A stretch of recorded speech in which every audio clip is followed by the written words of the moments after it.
ISRPC news में आपका स्वागत है। आप જોઈ રહ્યા છો ISRPC ન્યૂઝ અને હું છું રિપોર્ટર દિનેશકુમાર બાબરિયા જેટી। નમસ્કાર દર્શક મિત્રો, નવો વિડીયોમાં આપનું હાર્દિક સ્વાગત છે અને આપ જોઈ રહ્યા છો ISRPC ન્યૂઝ। આજ રોજ તારીખ 2/12/2024 ના રોજ સંત શ્રી કાળુબાપુ હડમતિયા આશ્રમ દ્વારા પાલીતાણાના ઘેટી ગામમાં દર વર્ષની જેમ આ વર્ષે પણ ઘેટી ગામમાં 10મો સમૂહ લગ્ન યોજવામાં આવ્યો હતો, જેમાં 41 નવદંપતીઓએ પગલા પાડ્યા હતા, જેમાં સંત કૃપા મંડળ, શિવ મંડળ, ગુણવાળી મિત્ર મંડળ દ્વારા ઘેટી ગામના સરપંચ શ્રી સંજયભાઈ ચૌહાણ, ગણપતભાઈ ભેડા, હરજીભાઈ ચાવડા, સુરેશભાઈ સરવૈયા, કમલેશભાઈ ચાવડા, મહેશભાઈ ખેરાળા અને ગ્રામજનો તથા આજુબાજુના સમગ્ર ગામડાઓના સેવા ભાવિકો તથા સમગ્ર મંડળોએ ખડા પગે સેવાની જહેમત ઉઠાવી હતી અને હું છું રિપોર્ટર દિનેશકુમાર પી બાબરિયા જેટી।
સંત શ્રી કાળુબાપુના આશીર્વાદથી ઘેટી ગામ સમસ્ત આયોજિત આજે 10મા સમૂહ લગ્ન સમારોહનું આયોજન થવા જઈ રહ્યું છે। તો આજુબાજુના 10 ગામ એમાં સાથ સહકાર આપી રહ્યા છે, તો તમામ ગ્રામજનો તેમજ 10 ગ્રામજનોનો ખૂબ ખૂબ આભાર કે જે તન મન ધનથી છેલ્લા 8 દિવસથી અવિરત એમની સેવા આપી રહ્યા છે। તો તમામ સેવકોનો, તમામ મંડળોનો ખૂબ ખૂબ આભાર। તેમજ આજે ઘેટી ગામે 41 નવ દંપતીઓ પ્રભુતામાં પગલા પાડી રહ્યા છે, તો તેમની ઉપર સદાય કાળુબાપુના આશીર્વાદ બની રહે તેવી સમૂહ લગ્ન સમિતિ દ્વારા હાર્દિક શુભેચ્છાઓ પાઠવવામાં આવે છે અને આવી રીતે દર વર્ષની જેમ સાથ અને સહકાર આપશો તેવી અપેક્ષા છે।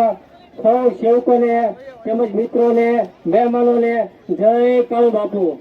આપણે આજે જે નિહાળી રહ્યા છે, કારણ કે દરેકને ખ્યાલ હોય છે કે અમારે ઉમરાળા તાલુકાનું અને હડમતિયા ગામ અને હાલમાં સંત શ્રી કાળુબાપુના સાનિધ્યની અંદર બાપાના આદેશ મુજબ આપણે દિવાળી પછીના સતત દરેક જગ્યાએ સમૂહ લગ્નના આયોજન આપેલા હોય, એમાં સતત સમૂહ લગ્ન ચાલતા હોય, એમાં દિવાળી પછીના 8મા સમૂહ લગ્નનું આયોજન આપણે ઘેટી ગામને આંગણે નિહાળી રહ્યા હોય, એમની અંદર આપણને જે હરિહર કરવા માટેનો લાભ મળ્યો હોય આવા મહાન સંતની પ્રસાદી લેવા માટે તો દરેકને મારી વારંવાર નમ્ર વિનંતી કે આવા મહાન સંતની પ્રસાદીનો બિલકુલ બગાડ ન થાય એની દરેક કાળજી રાખે।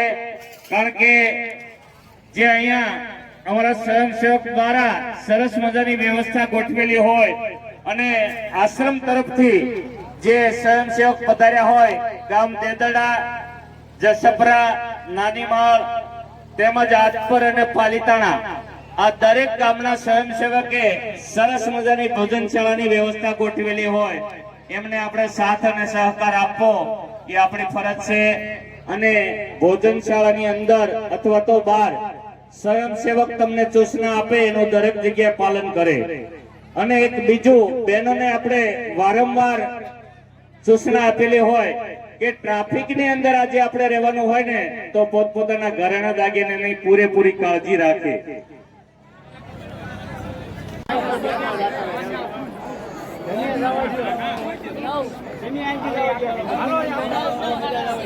હાલો મિત્રો, આપણે ભોજનશાળામાં પ્રસાદી વિતરણ ચાલુ થઈ ગયું હોય તો જે લોકો પ્રસાદીમાં બાકી હોય એ ભોજનશાળામાં પધારે.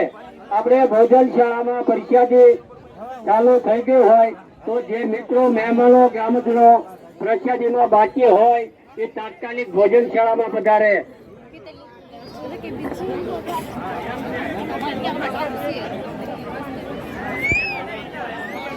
ગાડી ઉપાડવા વાળો હતો.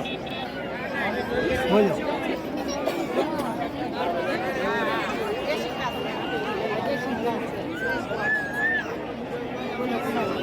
ભોજનશાળામાં પ્રસાદી લેવા માટે પધારો.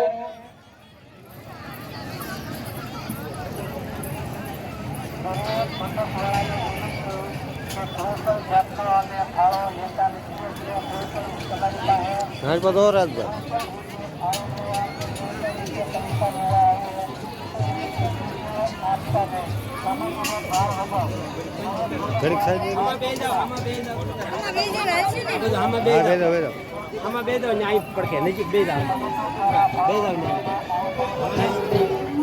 હાલો, હું તમને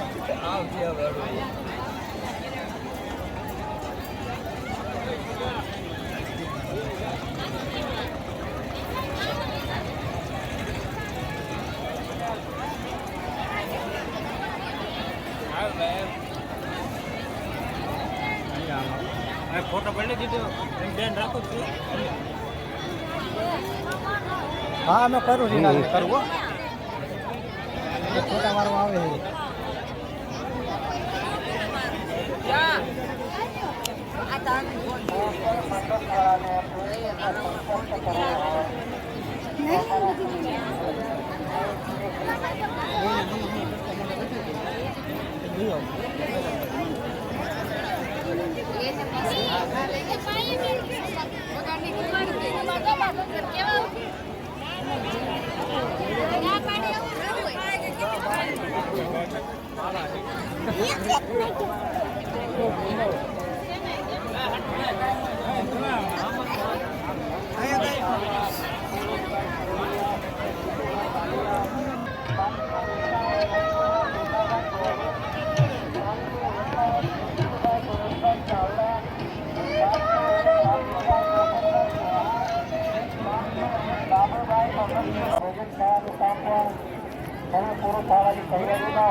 આપણે આજે જે નિહાળી રહ્યા છે કારણ કે દરેકને ખ્યાલ હોય છે કે અમારે ઉમરાળા તાલુકાનું અને હડમતિયા ગામ અને હાલમાં સંત શ્રી કાળુબાપુના સાનિધ્યની અંદર બાપાના આદેશ મુજબ આપણે દિવાળી પછીના સતત દરેક જગ્યાએ સમૂહ લગ્નના આયોજન આપેલા હોય એમાં સતત સમૂહ લગ્ન ચાલતા હોય એમાં દિવાળી પછીના 8મા સમૂહ લગ્નનું આયોજન આપણે ગેટી ગામને આંગણે નિહાળી રહ્યા હોય એમની અંદર આપણને જે હરિહર કરવા માટેનો લાભ મળ્યો હોય આવા મહાન સંતની પ્રસાદી લેવા માટે તો દરેકને મારી વારંવાર નમ્ર વિનંતી કે આવા મહાન સંતની પ્રસાદીનો બિલકુલ બગાડ ન થાય એની દરેક કાળજી રાખે.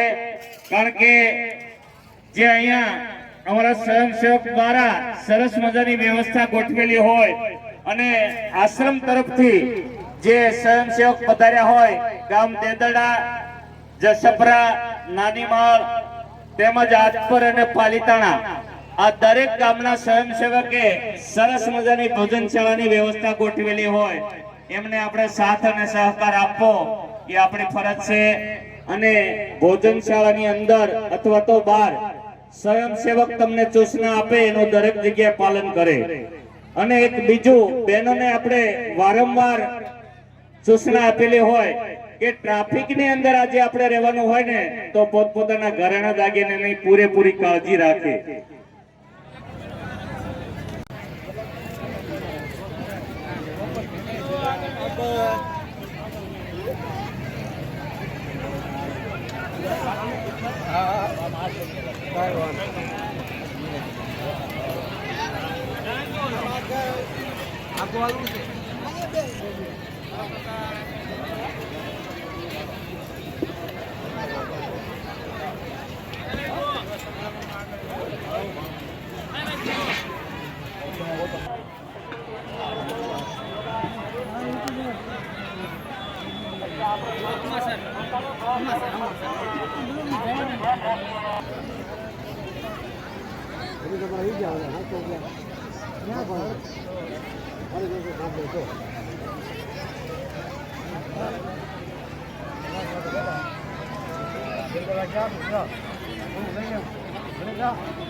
હાલે ભૂખ અહીંયા જ લાગે.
સરસ હાલો.